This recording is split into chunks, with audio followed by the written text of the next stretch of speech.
Ben bilmirdim ki ümumiyyətlə mən varam o anda.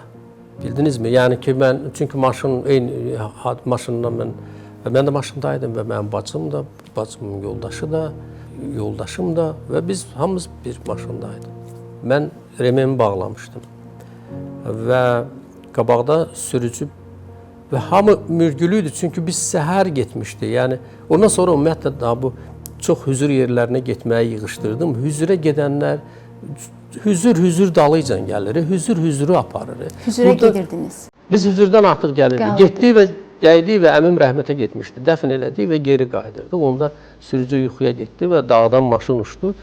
Və sonra mən bir də biz çaya düşmüşdük və o su dəyəndən sonra mən gözümü açdım və gördüm ki uzaqdan çox balaca bir işıq gəlir və mən onda gördüm ki mən sağam və sən demə bu işıqdır. Hətta o zaman maşından sürüşüb çıxdım və yardımlı yoluna, trasına çıxdım ki kimsə gəlib bizə kömək eləsin.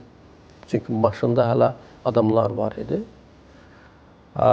Və əl edirəm, maşınların heç biri dayanmır. Mən elə bilirəm ki, bəlkə də heç mən deyiləm, yəni bu.